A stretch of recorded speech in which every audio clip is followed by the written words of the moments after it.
Hello, everyone. I am live with my friend, Lindsey Jo Scott. Yay! Hi, Lindsey. Hi. Lindsey Jo Scott is an Akron-based painter, illustrator, pattern designer, and textile artist, and dancer, Yeah. and magician, What? and ice skater. What else can we add to it? Yeah. And acro, Rock star. rock star, Yeah.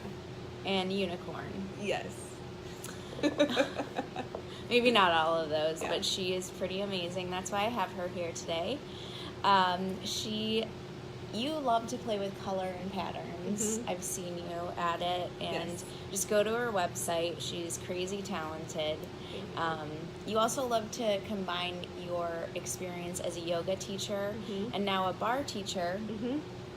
with your approach to art making. Mhm. So, I have you here to talk about your experiences as a professional artist and your experience moving from a full-time gig to a freelance artist. So, thanks for anyone joining us. If you have any questions for Lindsey Jo as we start talking today, Mhm. please comment and she'll answer those questions That's for so cool. you. Yep. So, can you tell us a little bit more about yourself and the path that's gotten Mhm. you to this point today creatively? Yeah, I'll do the condensed version of that. It's a long story, but like you said, I currently work as a artist, illustrator, textile artist, service pattern designer, and I have always been an artist. I always loved drawing and making illustrations and stories and coloring, and so that's kind of like who I have been always. And I went to school originally right after high school to the University of Akron for graphic design, photography, because I loved art, and that was sort of like the path that I thought I could make art and make money. It was, like the only path I really saw for myself. So I pursued graphic design and photography, and I liked the program and I was really good at it, but there was something like missing. I didn't know about illustration at the time. I didn't know that like patterns were a thing. I didn't even know about printmaking. So I stayed in the program for 2 years and then felt that I couldn't do that anymore. So I left the program and pursued other things for about 5 years. Like I lived abroad, I worked professional jobs, trying to see like what else I could do. And then it was the desire to still make art as a career was there. So after 5 years away from school, I decided to pursue another form, hey Jessica, of art. I ended up going back to school, but this time for counseling and art therapy. Another way that I could like make money but like be creative. Yeah. So I pursued that as a dual bachelor's and master's degree, and worked in an outpatient hospital, like in a psychiatric ward, doing art therapy in Pittsburgh. And while I was there, my program actually folded, so I was like not in that program anymore. And it was actually one of the best things that happened to me, because I moved back to Ohio, to Northeast Ohio, and returned to where I started at the University of Akron, and went back to studio art. And through that, I then fell in love with printmaking, and I got to take metalsmithing and sculpture and painting, and so it kind of just returned me to my pure love of like making art. And that really kind of like launched me to where I am today. Through that program, I got to do an independent show for like my graduate thesis, and I explored contemplative spirituality and creativity and kind of the similarities in that show while I was doing yoga teacher training. And then also I fell in love with printmaking in addition to returning to my love of painting. And printmaking is really what launched me into surface pattern and also textiles, because I, through printmaking, learned about the history of patterns and wanted then to like explore that. So I then learned about illustration through that, and service patterns, taught myself how to weave, because I was really interested in not only the patterns but the fabric that like makes the patterns. So it was the best thing. I went back to school in my late 20s, and that was so interesting too, to be back in school with a whole different life experience and perspective. And there's been a lot of little journeys in between from school to where I am now. That was like over 5 years ago now. But I'm grateful to be here. You have a lot of experience Yes, in I different do. areas Yeah. of art, and that's really cool. So after you left school, what did you do as far as a position Yeah. in art? In art. Yeah. And also I had a lot of odd jobs from when I left school the second time, and also when I left school the first time, which I do think contributed to like me being where I am today, because I kind of explored working in nonprofit settings. I worked in administration, sort of like in business, and through that I kind of saw that even though I had skills for those things, it wasn't a passion, and art just kind of like kept being the one steady thing that I was interested in. So right after graduating the second time, I finished my yoga teacher training at the same time. So I was working as a yoga teacher, and then also working mainly in textiles right out of school. So I fell in love with textiles and patterns in college and taught myself how to weave. So that became kind of like the main area in my career. Weaving is an ancient tradition, an ancient craft that I explored the history of and fell in love with, particularly with women. And I really dove into weaving in the Bauhaus movement, where they kind of elevated it from a craft to like a fine art. So I was like really just like sharing this like love of weaving like everywhere I went. I was like telling people about weaving and trying to like bring the interest like back into our culture. And so from there I sold weavings. I also was commissioned for pieces and taught workshops. So that was fun. And I know you're working as a freelance artist right now. How did that all happen? I know you were working a full-time job before this. Yeah. So I should say, when I was doing the weaving, I was teaching yoga, but I also had some odd jobs like working in marketing, working in project management. I have a lot of skills aside from being an artist, so that works to my advantage in like being able to support myself. Right after that time, I also got married, so that kind of helped. I have another income supporting me and my family now. So in between there, I don't know. I think I worked like maybe 7 jobs or something in those several years. But right before I went full-time freelance, I was working at like a little stationery store and doing some more like management and a little bit of design, a lot of business things. And it was really enjoyable, but I think what pushed me to it is that working in that position, I kind of saw these other like artists and illustrators that we were like buying products from for the shop and working with, and this was like their full-time thing. And so I kind of felt like that could be me. And that's like, that was really my passion. So it kind of, I feel like I don't know, like I wasn't fully ready to be freelance, but just on other levels, like, I don't know, like the energy was there, and I needed to kind of like take the leap. So how are you finding it now that you're off on your own? I know you were, managing all these many little jobs before you were off on your own, but now I'm sure you're managing a million little things now that you're working for yourself too. Yeah. Doing your own sales, being your own business manager. So how are you finding that experience? It's good. It's hard, but I think, given my experience working with like lots of little jobs at once, I'm someone who likes to do a lot of things at one time, so that's really helpful. But I think like my first experience when I kind of was like, okay, I'm doing this now, and like I kind of, like the first day like at my studio at my house, like I'm there like as it's my job, and it felt a little bit like, oh my gosh, what do I do now? So I think even before that though, like I've just done so much research and connected with other artists, other freelancers, so I really like use my community and use the support I have and continually learn how to do whatever it is I need to do in my business. I think that like I was kind of like waiting for there to be like a clear path of like just like a step by step to like how to be a artist entrepreneur. And there are many resources that offer some sort of form of that, but it's so unique to every person that I collected enough information that it was kind of time to just like put it into practice. So I'm managing. I'm still so much to learn and so much that I want to keep doing, but I'm doing it. So, yeah. Did you have clients ready and waiting for you, or? No. Yeah. Which is the craziest thing.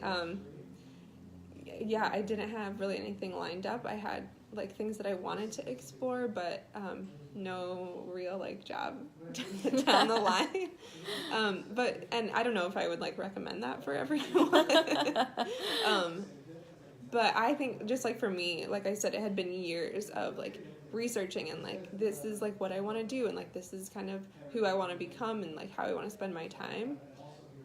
And so it really felt like it was just kind of got to a point of like I do this now or like I do this never. And I felt like I needed to use the time that I was investing in other people's businesses into my own in the same way. So, yeah. Yeah, do you have any advice for someone that's kind of on the fence and is thinking about going off on their own? Like, when is it time to do that? Yeah, I think there is like a little bit of it depends on the person, because from my research, like what I read and what I had been preparing for, like what I set my life up for was like what you do is you get a side gig where you can support yourself and then also work really hard on your work and growing your portfolio and contacting clients and marketing yourself to get jobs. So I think that's like a way to like be financially stable, to like have something to support yourself, but then you also have to work like really hard on the side of that and be organized. But having that like job to support you, that's something maybe like not related to your field or is maybe career adjacent, so you could learn like skills to help you in your freelance career. So that's what I pursued when I worked at the stationery shop.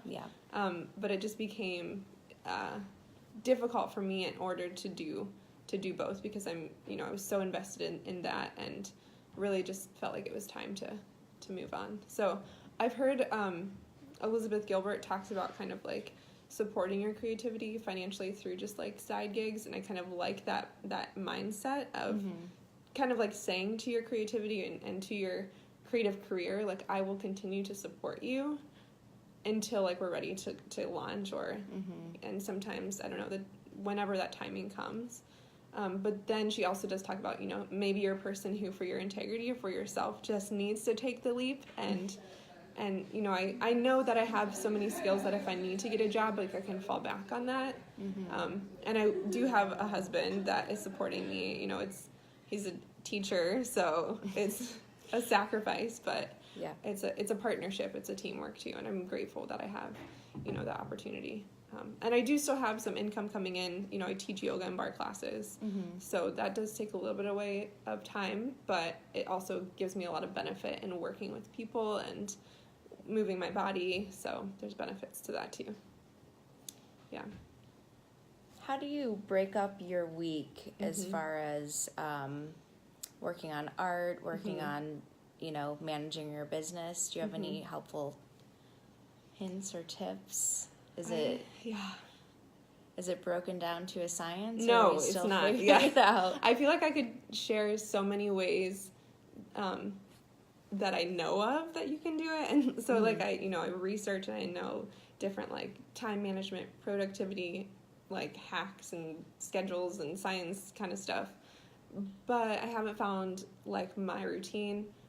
I also know like just self-awareness is important, and so for myself, I really do like routines and rituals and discipline, but I also need to have within that some time for like flexibility and spontaneity and checking in with how I'm feeling, and so like where my energy needs to go that day. So loosely, I do have some rituals and some disciplines in place So every evening or morning, the first thing I do is, before I start working, is like make a list of what needs done that day, and on Monday, like what needs done that week, so that I can just kind of like brain dump and keep it there. I also have like an ongoing Google Doc that I have organized in more of a strategic form, which is a whole long other process, with like ongoing projects and deadlines. So again, so I don't have to keep it in my head. I use Google Calendars to keep track of meetings that I've scheduled. I check that every morning as well. So that's like where I put everything. And then in terms of like workflow and like when I do things, it's week to week, but it's something that I sort of check every Sunday night. My husband and I have this routine together where like Sundays we talk about like the week ahead, and he communicates his schedule, and we can plan like all of the like non-working life things like dinner and groceries and things like that. But that's really helpful for me, so that on Sunday night I can like look forward to like, okay, when do I have time to make my artwork? Or some days I don't make artwork at all, unfortunately, because I'm doing meetings or having admin work or brainstorming for certain projects. But I actually will say that I like the variety, and I like that I have, there's days when I'm not physically feeling well or dealing with something, and so I can focus on other aspects of my career instead of just the art making, which is the funnest but also can be the hardest part, because it takes a lot of brain power and a lot of like spirit. So you have all these different specialties, pattern making, textiles, and things. Are you finding that you're going to concentrate on specializing on one of them, or are you going to try to do it all? I, again, more self-awareness, have learned that I am not a specialist. When I try to limit myself in those ways, I'd kind of dig myself into like a little rut. So I learned about this word last year called a multi-potentialite, and it like changed my just like view of myself in a way, because I am somebody that has a lot of interest and a lot of passions. So I am committed to creativity and to art as my career. So in a way, I'm specializing in illustration and drawing and painting and textiles. But I'm not like limiting myself. I kind of like to use all of those techniques and ways of thinking combined in whatever I'm doing. But moving forward in terms of like client work, I am focusing a little bit more on illustration and painting and drawing through illustration. So I have some projects I'm working on within kind of just like that one industry that I'm really excited about. Yeah. So exciting. Yeah. And what are the different ways you're concentrating on making money now? I know you mentioned that you were doing those workshops. I attended one of those workshops.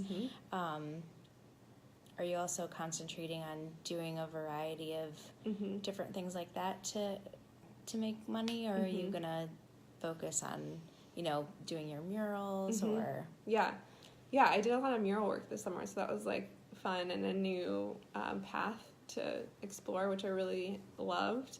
So applying for some more murals, reaching out to find clients for projects like that. But I'll just put it all together. So yes, I'll be doing workshops still. I'm still doing the textile workshops, and then also finding mural jobs and then illustration jobs as well. So I feel like I'm in a season now too where I am doing a lot of work, and then hoping to get like some bigger jobs from that.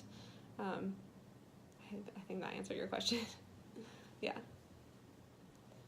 Do you have a mentor right now? No, I don't. I don't think I have a mentor in the traditional sense, like somebody that I meet with. But I feel really inspired and supported by the creative community in Northeast Ohio, and also kind of around the world. I listen to a lot of like artist podcasts, and that's really inspiring. Gives me a lot of support and resources, but even just like locally meeting with people like you and other artist friends in the area is, I guess, kind of a form of mentorship. So, sort of, yes. Yeah, what's the design art scene like in Akron? It's awesome. There's a lot of different amazing artists in Akron, studios. The living is really affordable in Akron, so it kind of like draws a lot of artists in, and there's also a really supportive community, this kind of sense of anything you want to do, if you like put yourself out there in the community, then there will be support that shows up. So that's really amazing, and I feel really supported and lucky to have that. Cool. Yeah. So what's your focus for the next year? Are you still working on the stationery show? Yeah, so I'm thinking about, so I had a goal of going to Surtex, which is the surface design show, which I'm still considering for 2020, so I'm making some patterns for that, but I've also been more interested in like the illustration side, so I do have a goal to develop like 100 patterns by spring of 2020, so that, or by beginning of 2020, so that if I do decide to go to Surtex, I can do that and be prepared to do that. And then, I don't know, I'm kind of been interested lately in like a personal project, which I am kind of combining like writing and illustration. And so I'm working on that as well, and maybe seeing if I can turn that into like a book or a blog, or we'll see. And then maybe doing some editorial stuff too. I've been really interested in that. Yeah, so many things. So exciting. Well, thank you for joining me today. Yes, thank you for having me. This was so fun. I'm really honored, and like, just can't believe you want to talk to me and hear about my life. Oh my gosh. Of course. You're so talented. So talented. I'm going to leave all your social media information. Thank you. On this post, and everyone, please check out Lindsey Jo Scott. She's insanely talented. We're going to be seeing all your murals all over the place. I love doing murals. If you want a mural, contact me. Oh, please do. I want a mural right outside Go Media. Perfect, yes. And thank you for everyone for watching, and thanks, Jess, for commenting. Thank you, Jess. I love you so much. And we're going to be seeing a lot of you and a lot of your work all over the place. And thank you for your time. Thank you so much. Thank you. Bye, guys.